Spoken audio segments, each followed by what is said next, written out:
I hear it all the time. Old money prices. How much is my coin worth? Do I have a rare coin? Well, in this video, I'm going to show you a few coins that are worth a lot of money that you definitely do not want to glance over, because the last thing you want to do is throw these coins to the side and forget about them when they could be worth a whole lot money than their face value. So this 1911 little wheat penny sold for $408, and here's why. So really quick, it's important to know that the first year they started producing the wheat penny is 1909. This is a pretty old coin. Next, you're going to see a small little D mint mark below the date. That D stands for the Denver Mint, where it was produced. Next, this coin was graded by PCGS, a mint state 64. Remember, the highest achievable grade is 70. That means this coin pretty much did not go out into circulation. It's in really good condition. Remember, the higher the condition your coin is in, the more money it's going to be worth. So the reason why this coin sold for so much money is because it was struck on a defective planchet. Now, what's a planchet?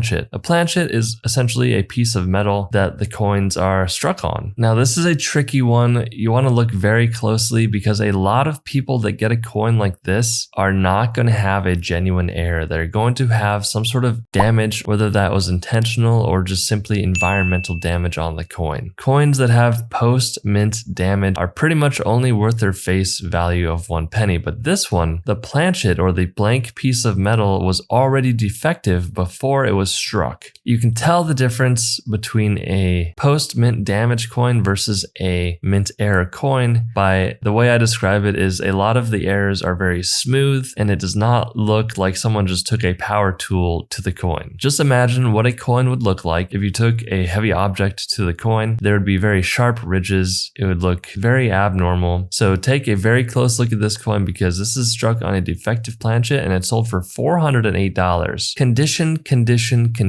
This 2002 25-cent Ohio statehood quarter sold for $3,525. Now, I need to put a big disclaimer before this coin because I don't want you rummaging through your Ohio quarters thinking that you hit a grand slam. This coin was graded at a NGC mint state 69. That's 1 point away from the perfect grade of 70. Achieving this grade, in my eyes, is equivalent to hitting the lottery or getting super lucky on a slot machine. First of all, you're going to have to know how to grade. I have an ebook that goes over that. It's completely free down below, but you don't have to do that. But the majority of the time, these state quarters are not going to be worth a ton of money. They mainly have a cool collector value, but there are some people out there that are looking for those ultra high grades that are very, very challenging to get. You're taking a huge risk if you send a coin like this off to get graded because the chance is you're not going to get this high of a grade. I've seen it before. You're paying shipping fees, grading service fees, and the time it takes to get the coin back. To summarize this coin, it graded very highly. That's why it sold for $3,525. But if you have one, please be cautious before you send it off because there's a high chance that it's not going to get that super high grade like you hope. This coin sold for $1,740,000. I'm not going to tell you too much about it, but if you see it in a garage sale or something crazy, make sure you hold on to it because you could have an extremely rare coin like this one. This coin sold for $22,325, and here's why. So this is a 1968 10-cent Roosevelt dime graded by PCGS, a proof 68. So what is a proof coin? Now, proof coins, you can tell if you have a proof coin by the backdrop or the field of the coin will look like a mirror. Now, you have to be careful because some people will polish the coin to make it look like a proof coin, but essentially what you need to know is not the fact that not all proof coins are worth a lot of money. This one is. So typically, proof coins will be minted at the San Francisco Mint, and almost all proof coins will have an S mint mark on the coin. This coin should have an S mint mark, but it does not. Here's the key takeaway. There are still 1968 coins that look just like this, but they were produced at the Philadelphia Mint. Philadelphia minted coins most of the time do not have a mint mark. So you can see how this can be very confusing. This coin around the date should have an S mint mark. If it does not, and it's a proof coin, you've hit the jackpot. Make sure you find a few reputable coin dealers, get their opinion before moving forward. And guys, please give them a break. If they all tell you the same thing, they're probably telling you the truth. I want you guys to avoid getting scammed, but I want you to have some trust in these guys if they're all telling you the same thing. So again, this coin sold for $22,325. This coin sold for $21,150, and here's why. So this is a 1962 5-cent Jefferson nickel graded by PCGS, a mint state 68, 67 plus with the full steps on the back. So remember, 70 is the highest grade and this one's only 3 points away. The first thing you might notice on this coin is some of the browning that's happening on the front of the coin. That is considered to be toning. Now, toning is a naturally occurring process that happens when the air will oxidize with the metals in the coin. This can either increase or decrease the value of the coin depending on the eye appeal and the collector that wants the coin. Next, this has the 67 plus grade. So that little plus designation is given by a grader that thinks the coin looks very nice for the grade. It seems silly, but that little plus sign will increase the value significantly. Next, if you flip the coin over above Monticello there on the back center, you're going to see the full steps. Now, a lot of the time, these high graded coins will not have full steps because this is the highest point on the coin. It gets worn down the quickest and it's the hardest to strike properly. A lot of the time, brand new coins will not have this clearly defined full steps on the back. What's really important for you guys to understand is that if your coin is not uncirculated, meaning that it's in not the best condition, the full steps on the back pretty much do not matter. You have to have a high graded coin for the full steps to matter. All these things combined allowed it to sell for $21,150. This coin sold for $305,500, and here's why. So this is a 1943 wheat penny that was graded by PCGS in AU 58 with a CAC sticker. So 58 AU pretty much means almost uncirculated. The next grade after 58 is 60. So this coin, if it was to grade higher, would have brought more money. So what is the CAC sticker? To be very brief, all high tier coins pretty much get sent off to CAC to see if they can achieve the CAC sticker. That small little sticker seems insignificant, but in the coin collecting field,